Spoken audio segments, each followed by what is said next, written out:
Assalamualaikum dan salam sejahtera. Terima kasih kerana meluangkan masa. Hari ini, Afiq nak kongsikan sedikit penerangan secara ringkas berkenaan topik yang telah disediakan iaitu Bab 1, Pengenalan kepada mesin CNC kisar. Apa itu CNC? Computer Numerical Control ataupun kita panggil dia CNC ialah sistem kawalan mesin yang beroperasi menggunakan program berkod, nombor dan huruf. Melaluinya, pergerakan alat atau bahan kerja serta parameter seperti kadar suapan, kedalaman potong dan kelajuan dapat dikawal dengan tepat. Sistem ini juga mengurus fungsi tambahan seperti menghidupkan atau mematikan gelendong dan penyejuk. Aliran umum pengendalian alat mesin CNC. 1. Sediakan program pemesinan berdasarkan lukisan komponen untuk mengawal mesin CNC. 2. Masukkan program ke dalam sistem, pasang bahan kerja dan alat pemotong. Jalankan pergerakan alat mengikut arahan dan laksanakan proses pemesinan sebenar. Perbezaan mesin kisar konvensional dengan mesin CNC kisar. Mesin konvensional kisar kawalan manual oleh operator, ketepatan bergantung kepada kemahiran, suka ulang kerja konsisten, perlahan, terhad pada bentuk asas, perlu pengawasan sentiasa, risiko keselamatan lebih tinggi dan kos rendah. Manakala untuk mesin CNC kisar, kawalan automatik melalui program, ketepatan tinggi dan konsisten, mudah ulang kerjasama, cepat, boleh hasilkan bentuk kompleks ataupun 3D, pengawasannya minimum, lebih selamat dan kos tinggi. Peraturan pakaian diri di bengkel. Pakai cermin mata keselamatan setiap masa di bengkel. Guna pelindung telinga jika bunyi kuat. Pakai kasut bertutup. Pakai baju berlengan pendek, t-shirt, elak baju berlengan panjang. Tanggalkan perhiasan diri seperti cincin dan jam tangan ketika berada di bengkel.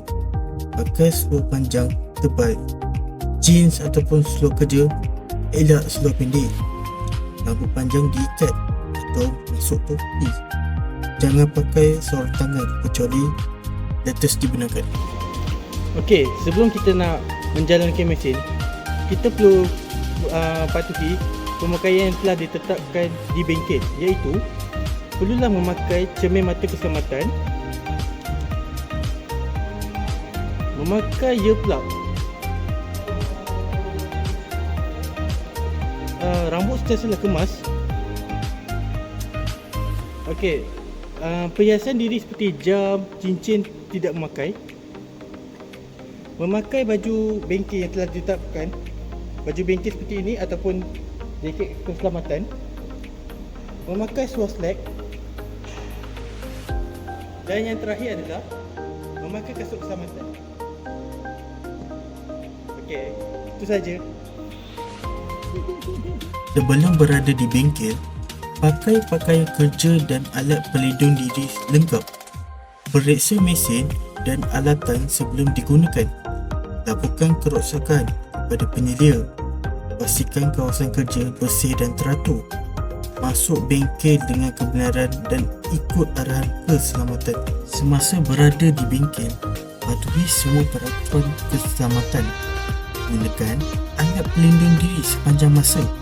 Jangan tinggalkan mesin tanpa pengawasan. Pastikan tahu lokasi peralatan kecemasan.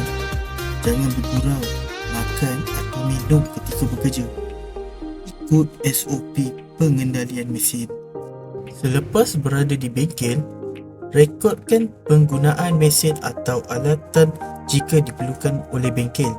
Matikan mesin dan tutup switch mengikut prosedur. Laporkan sebarang kerosakan atau kecederaan kepada penyelia. Bersihkan kawasan kerja daripada serpihan, minyak atau habuk. Kemas dan simpan alatan di tempat yang betul. Buat pemeriksaan akhir sebelum meninggalkan bengkel. Yang terakhir adalah bahagian-bahagian mesin CNC kisar.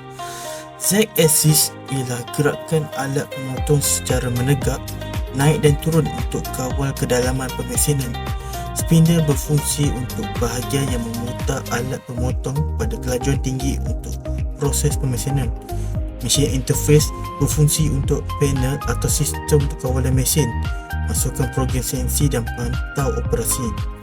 X dan Y axis merupakan gerakan meja atau alat pemotong secara horizontal. X kiri, kanan, Y depan belakang.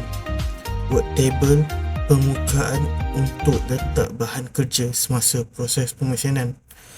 Base frame, rangka utama mesin, beri kestabilan dan sokongan pada semua komponen. Dan yang terakhir adalah work holding vise, alat untuk pegang bahan kerja dengan kukuh supaya tak bergerak semasa mesin beroperasi. Itu sahaja pembentangan daripada Afiq. Semoga penerangan ini memberi sedikit gambaran yang jelas. Terima kasih.